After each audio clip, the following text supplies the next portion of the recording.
സ്വന്തം വീട്ടിലെ അടുക്കള ഇതുവരെ കണ്ടിട്ടില്ലെങ്കിലും കെ.സി. വേണുഗോപാൽ മുഖ്യമന്ത്രി സ്വപ്നവുമായി നാട്ടുകാരുടെ അടുക്കളയിലെത്തി. നേരത്തെ മഞ്ഞൾ ശോഭ ഗ്യാസ് കുറ്റിയെക്കുറിച്ച് വിലപിക്കുന്ന അതേപോലെ കേരളത്തിലെ കോൺഗ്രസിലെ പുരുഷ മഞ്ഞൾ ശോഭൻ അടുക്കളകൾ നിരങ്ങിത്തുടങ്ങി. നാട്ടിലെ സ്ത്രീകളെയെല്ലാം ഒന്ന് കുപ്പിയിലിറക്കിയാലേ എൻ്റെ സ്വപ്നം പൂവണിയുള്ളൂ. അങ്ങനെയാണ് ഒരു കാഴ്ച നോക്കിയേ. ജീവിതത്തിൽ ആദ്യമായിട്ട് അടുക്കള കാണുകയാണ്. ജീവിതത്തിൽ ആദ്യമായിട്ടെന്ന് ചോദിച്ചാൽ ആദ്യമായിട്ടല്ല, ഇദ്ദേഹം നിരന്തരം ഒരു അടുക്കള കാണുന്നുണ്ട്.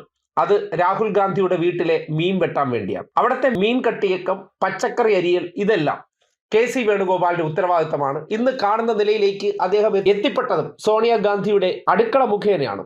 അതിന്റെ ഉദ്ദേശം തന്റെ രാഷ്ട്രീയ ഭാവി ഉറപ്പിക്കാൻ അടുക്കള പണി ചെയ്യാൻ അദ്ദേഹത്തിന് മടിയുണ്ടായിരുന്നില്ല. പക്ഷെ ആ സന്ദർഭത്തിൽ ഒന്നും അദ്ദേഹത്തിന് ഈ ഡൽഹിയിലെ വിലക്കയറ്റത്തെക്കുറിച്ച് ഒരു ധാരണയും ഉണ്ടായില്ല. അവിടെയെല്ലാം വില കുറവാണെന്ന് അദ്ദേഹത്തിന് ഫീൽ ചെയ്തു.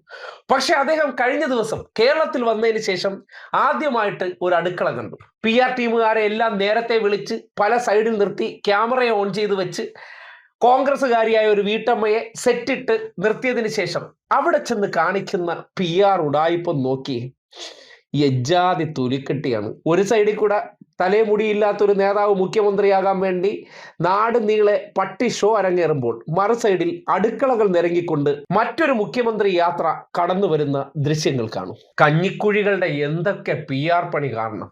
ജീവിതത്തിൽ ഇങ്ങനെയൊക്കെ സഹായിക്കാൻ എന്തെങ്കിലും മനസ്സുണ്ടായിരുന്നെങ്കിൽ ഇന്ന് രാജ്യത്ത് ഈ അവസ്ഥയിലെത്തില്ലായിരുന്നു. ഇവരെല്ലാം കൂടി ഇതുപോലെ നാട്ടുകാരെ സ്നേഹിച്ചാണ് ഏറ്റവും ഒടുവിൽ രാജ്യത്ത് എവിടെയൊക്കെ തെരഞ്ഞെടുപ്പ് നടന്നു അവിടെയെല്ലാം കോൺഗ്രസിന്റെ അവസ്ഥയെന്ന് പറഞ്ഞാൽ VD സതീശന്റെ തല പോലെയാണ്. മൊത്തം വെളുത്ത് കഴിഞ്ഞു. രാജ്യത്താകമാനം ഇനിയിപ്പോ അവിടെ മിന്നാമിന്നി പോലെയുണ്ട്. രാജ്യത്തെ മുഴുവൻ സംസ്ഥാനങ്ങളും ഭരിച്ചിരുന്നവർ കേവലം 3 സംസ്ഥാനങ്ങളിലേക്ക് ചുരുങ്ങുമ്പോഴും 3 സംസ്ഥാനങ്ങളിൽ മാത്രമായവർ ഒരു സംസ്ഥാനത്തിലേക്ക് ചുരുങ്ങിയത് മോശമാണെന്ന് പറഞ്ഞുകൊണ്ട് നടക്കുന്ന അതേ തൊലിക്കട്ടികൾ ഇന്നിപ്പോ ഈ കാണിക്കുന്ന കോപ്രായങ്ങൾ കാണുമ്പോൾ നാട്ടുകാർ മനസ്സിലാക്കേണ്ട ഒരു കാര്യമുണ്ട്. സ്വന്തം കാര്യസാധ്യത്തിന് വേണ്ടി ഇനി ആരെ വേണോ അച്ഛാ എന്ന് വിളിക്കാൻ പറഞ്ഞാൽ ഒരു ഉളുപ്പുമില്ലാതെ ഒരു 10 തവണ അച്ഛാ അച്ഛാ അച്ഛാ എന്ന് വിളിച്ചോളും. അല്ലെങ്കിൽ ശ്രീനിവാസനും മോഹൻലാലും തമ്മിൽ അഭിനയിച്ച ഒരു സിനിമയുടെ രംഗം പോലെയാണ്. മോഹൻലാൽ അമേരിക്കയിലേക്ക് പോകാൻ പോകുമ്പോൾ ശ്രീനിവാസൻ ചെന്ന് എന്നെയും കൂടി കൊണ്ടുപോകൂ എന്ന നിലയിൽ കാൽച്ചുവട്ടിലിരിക്കുന്നുണ്ട്.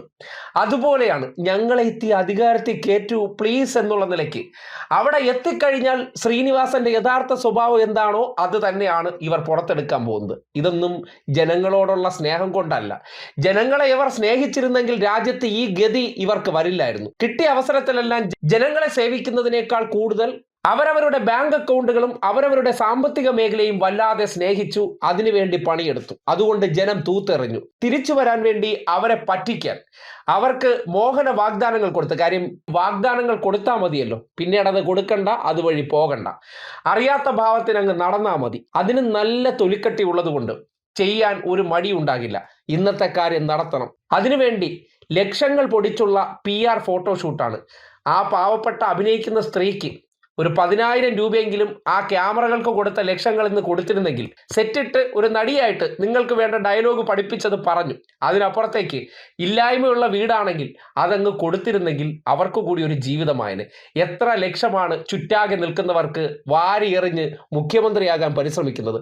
അതുകൊണ്ട് ഇതുപോലുള്ള ഷൂട്ടിംഗ് ഏതെങ്കിലും വീടുകളിൽ പ്ലാൻ ചെയ്യുന്നുണ്ടെങ്കിൽ 10,000 രൂപയെങ്കിലും മിനിമം ആ വീട്ടുകാർ ആവശ്യപ്പെടണം. കാര്യം ഇതെല്ലാം നിങ്ങളെ വിറ്റ് അധികാരത്തിന് വേണ്ടിയുള്ള വോട്ടാക്കാനുള്ള പരിപാടിയാണെന്ന് മാത്രം മനസ്സിലാക്കുക.